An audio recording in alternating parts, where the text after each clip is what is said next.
తెలుగుదేశం పార్టీకి ఒకప్పుడు సినీ గ్లామర్ భారీగా కనిపించేది. సినీ గ్లామర్ అంటే టీడీపీ అంటే సినీ గ్లామర్. అయితే ప్రస్తుతం పరిస్థితి మారింది.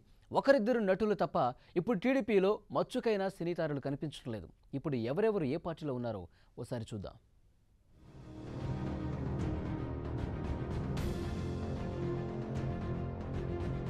తెలుగు సినీ చరిత్రలో ఎన్టీఆర్ చెరగని ముద్ర వేశారు. సినిమా రంగంలో సక్సెస్ అయిన తర్వాత తెలుగుదేశం పార్టీని స్థాపించారు.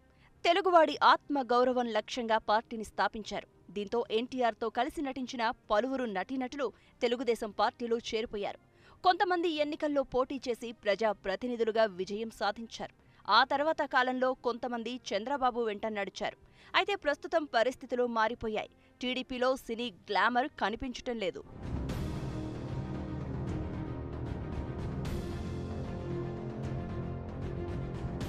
కైకాల సత్యనారాయణ, రావు గోపాలరావు, గీతాంజలి, విజయ నిర్మల, శారద, జయప్రద, జయసుధ, మోహన్ బాబు, బాబుమోహన్, రాజశేఖర్, జీవిత, మురళీమోహన్, రోజా, అశ్వనీదత్, వేణుమాధవ్, కవిత, రమ్యశ్రీ ఇలా చెప్పుకుంటూ పోతే లిస్ట్ చాంతాడంతో ఉంది.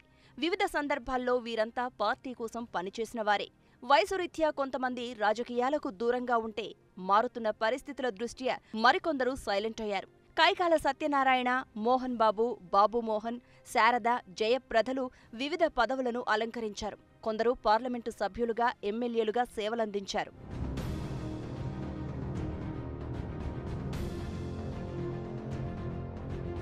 ఎన్టీఆర్ తనయుల్లో హరికృష్ణ మంత్రిగా పనిచేశారు. హరికృష్ణ తనయుడు కళ్యాణ్ రామ్ జూనియర్ ఎన్టీఆర్ పాలిటిక్స్కు దూరంగా ఉన్నారు. సోదరి సుహాసిని కూకట్పల్లి నుంచి పోటీ చేసి ఓటమి పాలయ్యారు. బాలకృష్ణ హిందూపురం ఎమ్మెల్యేగా కొనసాగుతున్నారు. తారకరత్న అప్పుడప్పుడు కనిపిస్తున్నారు. మురళీమోహన్ రాజమండ్రి ఎంపీగా ఉంటే హాస్య నటుడు వేణుమాధవ్ అలా వచ్చి ఇలా వెళ్లిపోతున్నారు. ఒకప్పుడు సినీ గ్లామర్తో కళకళలాడిన టీడీపీలో ప్రస్తుతం ఎంతమంది నటీనటులు ఉన్నారంటే వేళ్లమీద లెక్కించాల్సిన పరిస్థితి ఏర్పడింది. నటి వాణి విశ్వనాథ్ పార్టీలో చేరడానికి ఆసక్తి చూపినా హైకమాండ్ నుంచి గ్రీన్ సిగ్నల్ రాలేదు. జయసుధ టీడీపీలో చేరినప్పటికీ వ్యక్తిగత కారణాలతో పార్టీ కార్యక్రమాలకు దూరంగా ఉంటున్నారు. ఫిలిం ఇండస్ట్రీ మొత్తం హైదరాబాద్లోనే ఉండడంతో ఏపీలో టీడీపీలో పనిచేయడానికి కొందరు వెనకంజ వేస్తున్నారు. పార్టీ ఆవిర్భావం నుంచి రాష్ట్ర విభజనకు ముందు వరకు ఎంతో మంది పార్టీలో కొనసాగారు. ఆ తర్వాత విభజన పరిస్థితుల దృష్ట్యా టీడీపీలో ఉన్నా కొందరు ఎక్కువగా కనిపించడానికి ముందుకు రావడం లేదు.